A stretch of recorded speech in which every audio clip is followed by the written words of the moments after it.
श्री कृष्ण सम हिंदू पंचांग के अनुसार हर माह में दो चतुर्थी व्रत किए जाते हैं। एक शुक्ल पक्ष की चतुर्थी होती है और दूसरी कृष्ण पक्ष की चतुर्थी। कृष्ण पक्ष की चतुर्थी को संकष्टी चतुर्थी कहा जाता है और शुक्ल पक्ष की चतुर्थी को विनायक चतुर्थी के नाम से जाना जाता है। दोनों ही चतुर्थी में भगवान गणेश जी की पूजा की जाती है और विनायक चतुर्थी व्रत में कथा सुनने और पढ़ने का विशेष महत्व है। विनायक चतुर्थी में यदि आप चतुर्थी व्रत नहीं भी रखते हैं तो कथा सुनने मात्र से भी जीवन के सभी कष्ट दूर हो जाते हैं और भगवान गणेश जी की असीम कृपा प्राप्त होती है।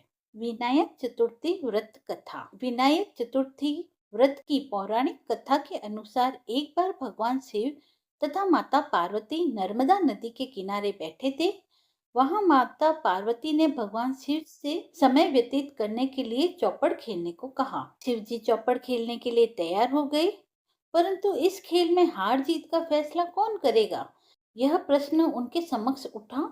तो भगवान शिव ने कुछ तिनके एकत्र कर उनका एक पुतला बनाकर उसमें प्राण प्रतिष्ठा कर दी और पुतले से कहा, बेटा हम चौपड़ खेल रहे हैं परंतु हमारी हार जीत का फैसला करने वाला कोई नहीं है, इसीलिए तुम बताना कि हम दोनों में से कौन हारा और कौन जीता। उसके बाद भगवान शिव और माता पार्वती का चौपड़ खेल शुरू हो गया। यह खेल 3 बार खेला गया और संयोग से तीनों ही बार माता पार्वती की जीत हुई।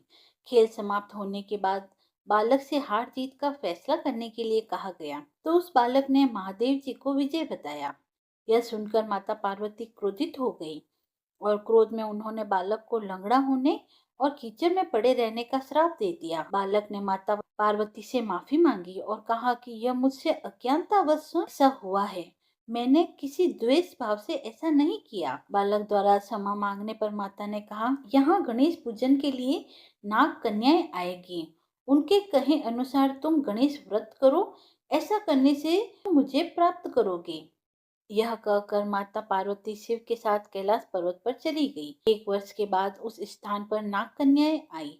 तब नाग कन्याओं से श्री गणेश जी के व्रत की विधि मालूम करने पर उस बालक ने 21 दिन लगातार गणेश जी का व्रत किया। उसकी श्रद्धा से गणेश जी प्रसन्न हुए। उन्होंने बालक को मनोवांछित फल मांगने के लिए कहा। उस बालक ने कहा, हे विनायक, मुझे इतनी शक्ति दीजिए कि मैं अपने पैरों से चलकर कैलाश पर्वत पर पहुंच सकूं। तब बालक को वरदान देकर श्री गणेश जी अंतर्ध्यान हो गए। इसके बाद वह बालक कैलाश पर्वत पर पहुंच गया और कैलाश पर्वत पर पहुंचने की अपनी कथा उसने भगवान शिव को सुनाई। चौपड़ वाले दिन से माता पार्वती शिव जी से विमुख हो गई थी। अतः देवी के रुष्ट होने पर भगवान शिव ने भी बालक के बताए अनुसार 21 दिन तक श्री गणेश जी का व्रत किया।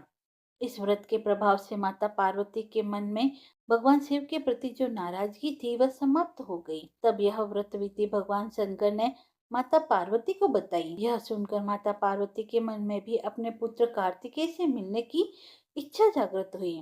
तब माता पार्वती ने भी 21 दिन तक श्री गणेश जी का व्रत किया तथा दुर्वा, फूल और लड्डुओं से गणेश जी का पूजन अर्चन किया। व्रत के 21वें दिन कार्तिकेय स्वयं माता पार्वती से मिलने आए। उस दिन से श्री गणेश चतुर्थी का यह व्रत समस्त मनोकामनाओं की पूर्ति करने वाला व्रत माना जाता है। इस व्रत को करने से मनुष्य के सारे कष्ट दूर होकर मनुष्य को समस्त सुख एवं सुविधाएं प्राप्त होती हैं। कथा समाप्त हुई। यदि आपको कथा पसंद आई हो तो आप मेरे चैनल को लाइक, शेयर एंड सब्सक्राइब करें। धन्यवाद।